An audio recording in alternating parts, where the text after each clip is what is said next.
Bonjour à toutes et à tous, bonjour, bonsoir et bienvenue à ce nouveau podcast d'Actualis. On est très heureux d'être avec vous pour ce 19e épisode de la saison 4. Et avec moi, autour de la table, il y a une belle équipe qui est pour l'instant uniquement composée de Robin. Salut Robin. Salut Mathieu, salut à tous. Comment ça va ? Ça va très bien, merci, ravi d'être avec vous pour ce... combien ? 19e numéro d'Actualis. Le temps passe vite. Et tu vas nous parler de vélo. Et oui, on enfourche la petite reine dans quelques instants dans Actualis. Oh là là, c'est magnifiquement bien dit. Avec nous aussi Nils qui est actuellement à la régie et qui va nous rejoindre pour faire son maxi quiz. Et puis je vais commencer par vous parler de la journaliste Morgane Large qui a été victime de tentatives d'intimidation. C'est pas très joyeux et on va en parler tout de suite dans Actualis. C'est parti.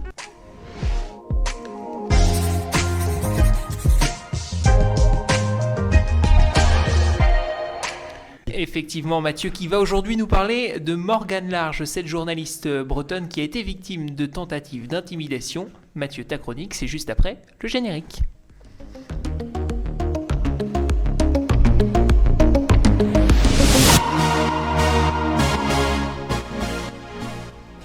Dans la nuit du 23 au 24 mars, la journaliste bretonne Morgane Large a été victime d'une tentative d'intimidation. Une roue de sa voiture a été déboulonnée. Il y a 2 ans déjà, elle était victime du même écrouage et là, elle a porté plainte il y a 2 ans aussi. Mais pourquoi Morgane Large est-elle autant visée ? Parce que c'est une journaliste spécialisée dans l'agroalimentaire et dans ses conséquences sur l'environnement. Et ses enquêtes sur l'industrie agroalimentaire bretonne gênent.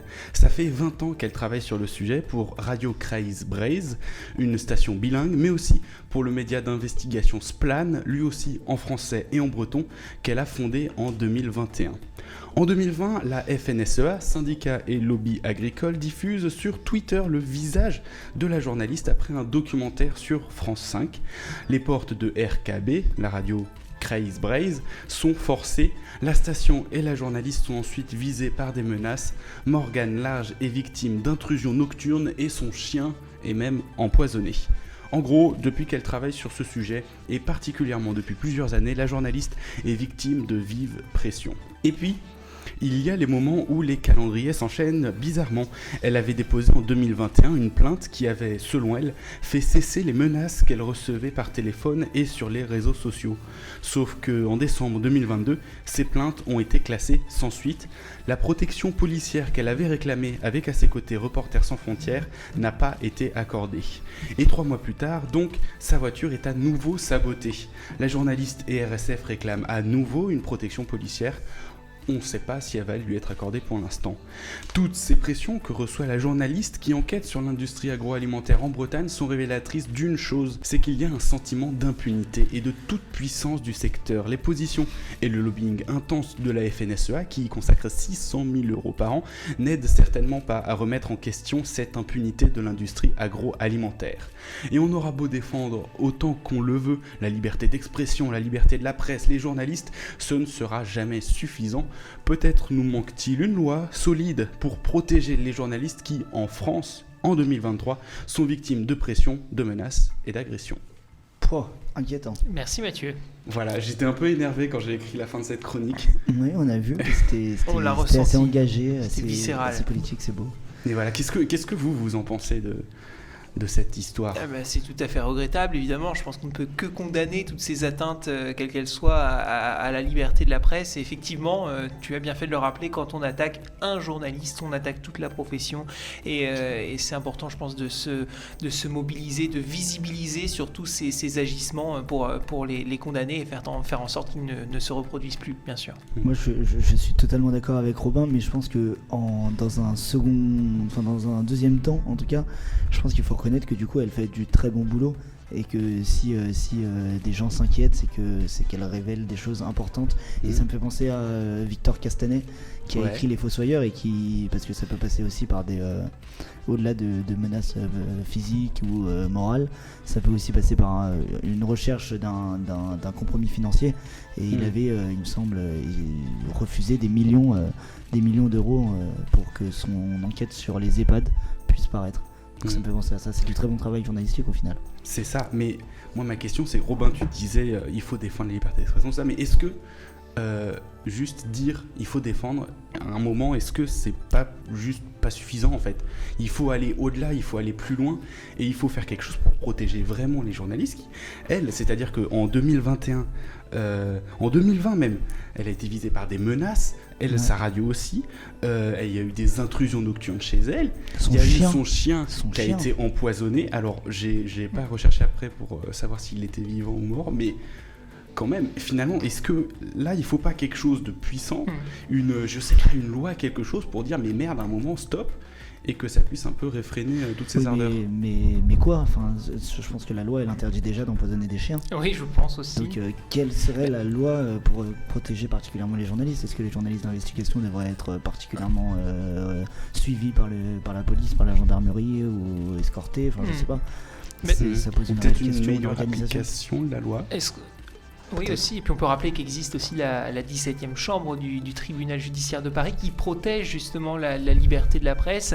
Et j'écoutais récemment une interview donnée par un grand nom du journaliste, quelqu'un qui avait une certaine notoriété et qui disait qu'il était assez fréquemment victime de tentatives d'intimidation, de menaces de mort même parfois, et que à chaque fois, chacune de ces menaces était suivie par une plainte déposée par un recours au tribunal judiciaire. Donc je pense que voilà, c'est malheureusement encore aux journalistes d'aller se mobiliser pour se faire entendre et pour lutter contre cet élan de menaces et de violence. Voilà, après, est-ce que les dispositifs sont suffisants? Ça, c'est une autre question, mais je pense aussi que c'est peut-être encore plus compliqué pour des journalistes qui ne sont pas forcément très connus, qui travaillent aussi un peu dans l'ombre et qui sont sur des petites structures. C'est peut-être encore plus compliqué de se faire entendre et de se faire protéger. Oui, et qui ont sûrement des revenus aussi moindres. Donc, Bien sûr. Un Ouais. pneu qui éclate, un chien qui part, c'est pas la même chose, je pense, en fonction de tous les journalistes. Tout à fait.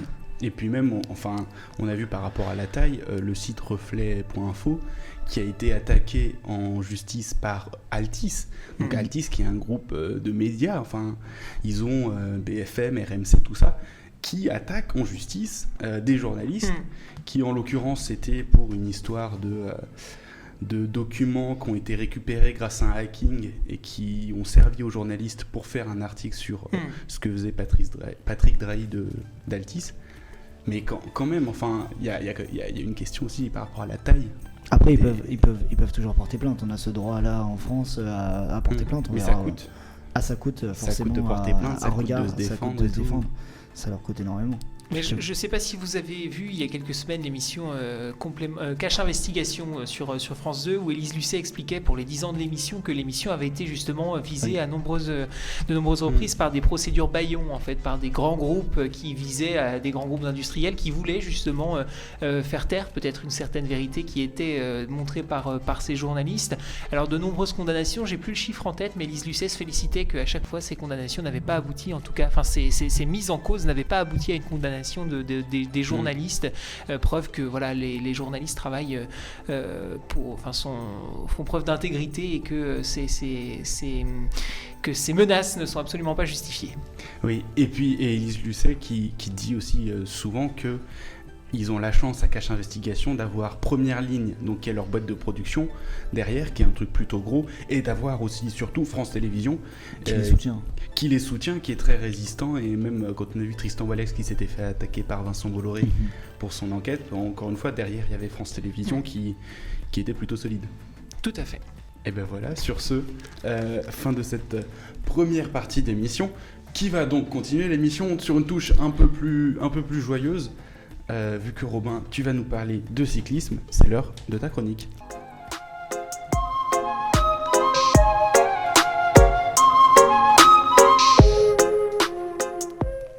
Et oui Mathieu, je vous parle de cyclisme aujourd'hui à bicyclette, comme dirait Feu Yves Montand, vous savez cette chanson, quand on partait de bon matin.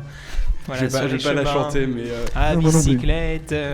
Et oui, la bicyclette, puisqu'à la faveur d'un mouvement social qui affectait durement les transports de la métropole lilloise la semaine dernière, eh bien, j'ai eu le plaisir de me remettre au vélo pour me déplacer. Alors pour ne rien vous cacher, oui, un plaisir, un vrai plaisir. Peut-être pas au départ, mais j'ai découvert assez rapidement. Ça faisait pas mal de temps en fait que je n'avais pas enfourché la bicyclette, un peu d'appréhension au départ, mais comme le dit le dicton, le vélo, C'est tout beau. C'est tout beau. Je sais pas. Je l'ai pas. Et le vélo, ça s'oublie pas, évidemment. Ah oui, le vélo, Ah, bien bah oui, sûr. moi je pensais à une rime, j'attendais une rime. Mais c'est tout pareil. beau aussi le vélo, mais ça ne s'oublie pas évidemment. Alors si bien que je me suis surpris même à pédaler à vive allure sur la piste cyclable du Grand Boulevard, à me mettre en danseuse, à jouer avec les plateaux, je pense déjà finalement à m'inscrire au Tour de France. La prochaine édition de la Grande Boucle qui s'élancera ce 1er juillet 2023, dans moins de 3 mois, de Bilbao au Pays Basque espagnol. Et j'ai noté pour vous ces quelques chiffres qui donnent le tournis. En 3 semaines, les coureurs parcourront plus de 3400 km, 3404 pour être exact. Ils graviront 30 cols, soit un dénivelé, tenez-vous bien, de 5100 mètres, mais pas besoin d'attendre l'été pour faire chauffer les mollets. Des courses sont organisées presque toute l'année pour le plus grand bonheur des amateurs de petites rennes. Il faut dire que ce sport compte parmi les plus populaires dans l'Hexagone, en attestent les innombrables badauds massés au bord des routes sur les parcours des nombreux rendez-vous cyclos de l'année. Le prochain en date, vous me voyez venir, c'est évidemment le mythique Paris-Roubaix, bien sûr, dont le départ sera donné de Compiègne, c'est logique. Ce dimanche 9 mars, l'enfer du Nord, comme on le surnomme, verra près de 200 coureurs s'affronter pour tenter de rallier le vélodrome de Roubaix. Ah oui, 250 km, oui, jusque-là, tout va C'est bien. bon, il arrive à Roubaix. 250 km de course à travers les Flandres, 17 secteurs pavés, de la boue, ça va sans dire, mais surtout de la chaleur humaine, celle des gens du Nord qui sont attendus en masse pour acclamer leurs favoris. Alors pour l'heure, les pronostics vont bon train avec 2 candidats à la victoire qui attirent particulièrement l'attention, Mathieu Van Der Poel et Wout van Aert. Qui du néerlandais ou du belge s'imposera à l'arrivée? C'est la question dans toutes les têtes ces dernières semaines. Alors que le petit-fils à Poupou, Poulidor, bien sûr, est sorti victorieux de Milan-San Remo il y a 15 jours. Il lui faudra faire face à l'un des cadors de l'équipe Jumbo-Visma, Wout van Aert, qui a brillé lors du Grand Prix E3. La classique sponsorisée par la Saxo Bank, considérée comme une excellente préparation au Tour des Flandres. C'était le but pour Wout van Aert, qui s'est dit déçu de sa 4e place. Derrière Mathieu Van Der Poel en 2e position, c'est un comble lors de cette course qui avait lieu dimanche dernier, le 2 avril. Le Ronde, c'est le surnom de cette autre classique, dont la 100e édition a vu le sacre de Tadej Pogačar, qui avait terminé sur la seconde marche du podium du Tour de France l'an dernier. Le Slovène ne sera pas cependant de la partie ce dimanche, même s'il n'exclut pas d'y participer à l'avenir, le temps de prendre quelques kilos, c'est ce qu'il confiait à la Voix du Nord à l'issue de la course de dimanche. Alors des Pays-Bas à la Belgique en passant par la Slovénie, le cyclisme est bien une affaire internationale qui fédère par-delà les frontières, mais soyons chauvins, une fois n'est pas coutume, puisque nous aussi en France nous sommes une terre de champions. Côté tricolore, c'est Christophe Laporte, lui aussi membre de la Jumbo-Visma, qui pourrait bien créer la surprise. Après un triomphe sur Gand-Wevelgem et à travers la Flandre, il devient le premier Français à remporter une grande classique au XXIe siècle, rien que ça. Alors vous conviendrez bien que les rêves de victoire dimanche ne sont pas purement illusoires. Qui s'imposera sur la ligne du Paris-Roubaix? La réponse, c'est donc ce dimanche, devant votre porte, sous votre balcon pour les habitants des Hauts-de-France, également à la télévision pour tous les autres. France 3 et Eurosport retransmettront en effet l'événement en direct. Et puis un mot pour vous dire que la formidable et populaire histoire du cyclisme s'écrit aussi au féminin. La course des femmes aura lieu samedi et elle sera aussi diffusée sur France Télévisions, parce que peu importe le genre, l'âge ou l'origine sociale, le sport fédère et rassemble autour de ses grands champions. Merci beaucoup Robin pour cette chronique. Tu finissais en disant peu importe le genre, les femmes elles sont diffusées sur France 3 aussi? Et elles sont diffusées sur France 3, la course n'a pas lieu le même jour, la course a lieu le samedi. Le samedi, ouais. Pour revenir à ta chronique, Oui. la petite reine, je n'avais absolument jamais entendu cette expression. Ah bon? Ça vient d'où? Une expression qui remonte au 19e siècle, en 1890, lorsque la reine des Pays-Bas se déplaçait à vélo dans le royaume. D'accord, Au donc pays. le vélo a pris le nom de ok, la petite reine. Effectivement, en fait, on parlait de la petite reine à bicyclette, et puis une expression D'accord. qui a été reprise ensuite par les journaux français, puis on a enlevé à bicyclette, on a juste laissé la petite reine, et puis c'est devenu finalement une expression pour désigner le vélo, la petite reine. Eh bien très bien, je Magnifique. me coucherai moins bête. Voilà, et toi tu es notre grand roi, Nils. Je ne prétends pas l'être. Le grand roi Nils, donc, qui va être le grand roi du Maxi Quiz, bien sûr, vu que là, regardez, il court, il a jamais été aussi rapide de sa vie pour aller en régie, pour pouvoir lancer le jingle du Maxi Quiz.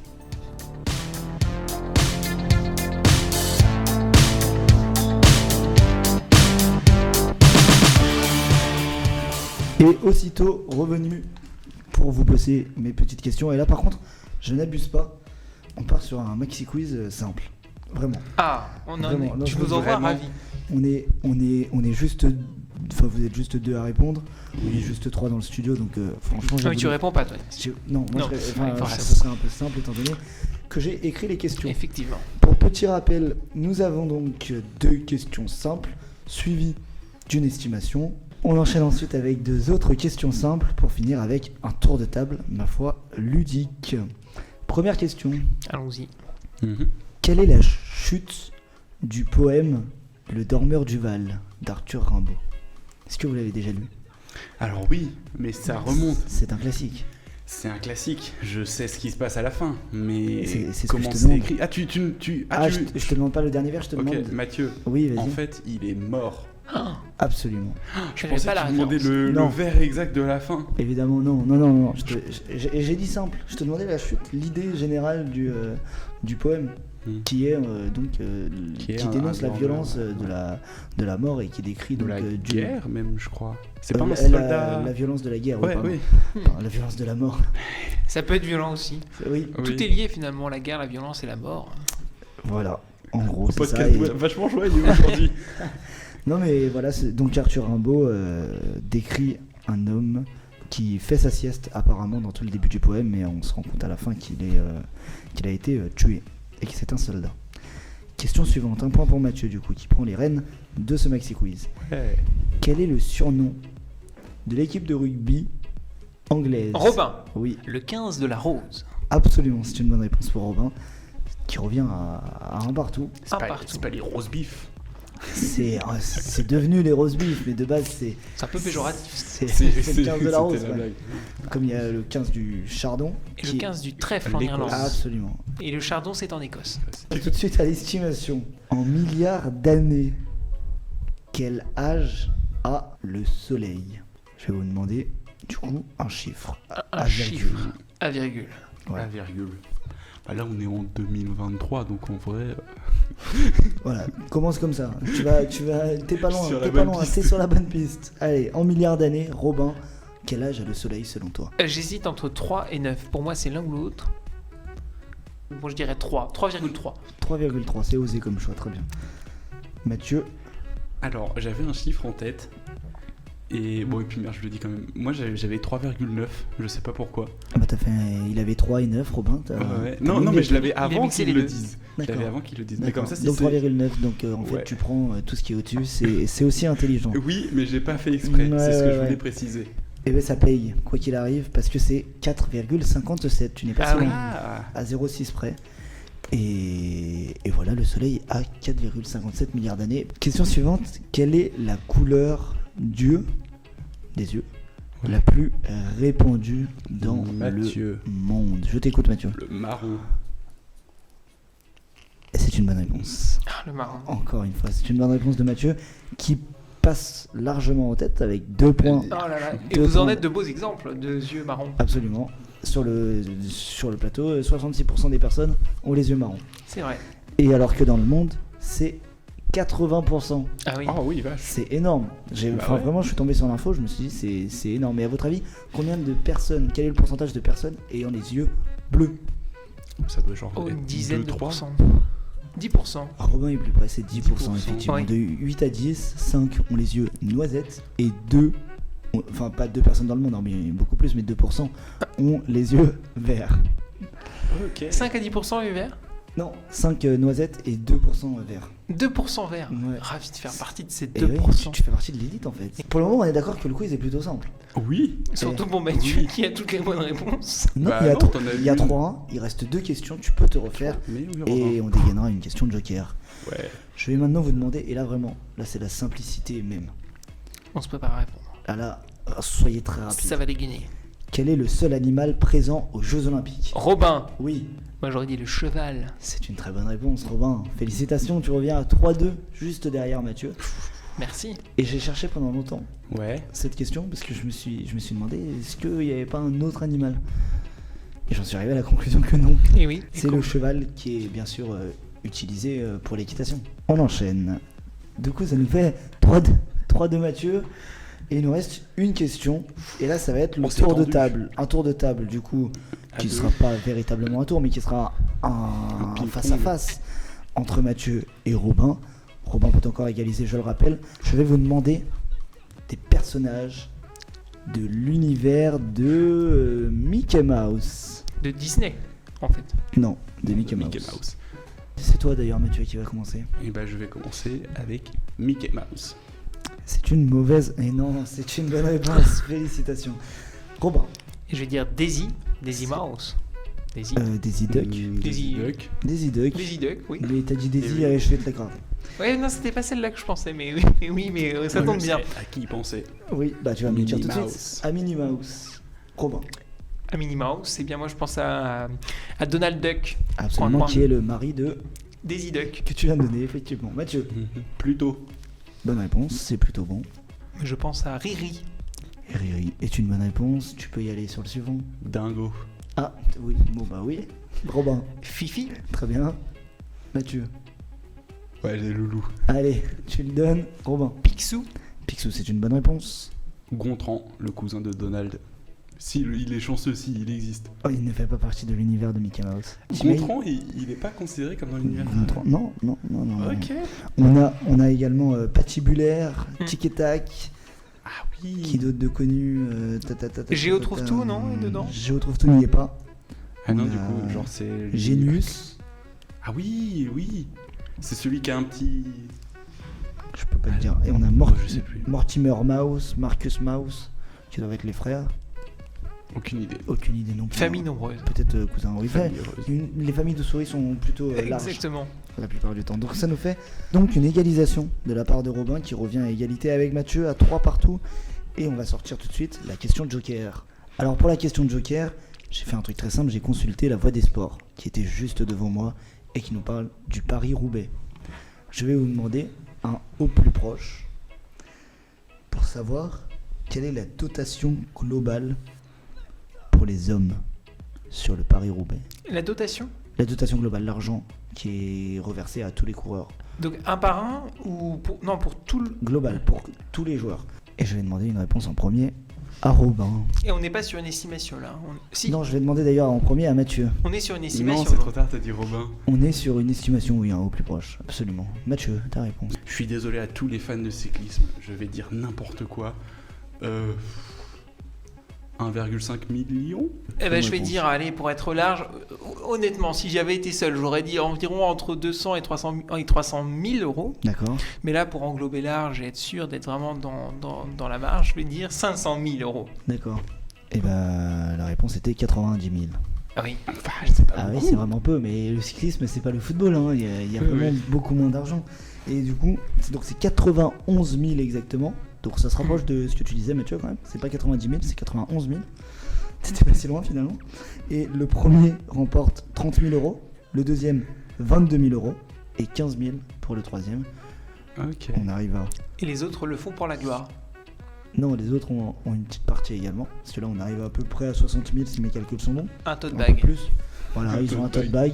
Et ça nous fait donc, grâce à ce au plus proche, une victoire de Robin. Non, pas la première. La deuxième victoire deuxième déjà, et victoire. j'en profite comme les équipes en fait qui font le Paris-Roubaix pour remercier tout ton mon staff. Très bien. Tout mon C'était staff. une longue préparation à ce Oui, métier. oui, on s'est beaucoup préparé pendant des semaines et je suis content de retrouver le niveau. Et franchement, merci à tous et puis merci à nos auditeurs aussi qui nous Un soutiennent. splendide discours pour redonner la main à Mathieu, qui, même A s'il est perdu. perdant, est animateur de ce podcast. Et oui, un plaisir toujours de perdre. Merci à vous en tout cas pour ce magnifique podcast. Merci beaucoup Pauline pour le montage. Merci donc Robin, merci Nils pour les chroniques, le maxi quiz, la régie, tout ça. Enfin bref, c'est vraiment incroyable. Merci à vous très chers auditeurs de nous avoir suivis pour cet épisode. On se retrouve mercredi prochain à 18h d'ici là sur tous nos réseaux sociaux. Et bah je vous souhaite une bonne soirée. Salut!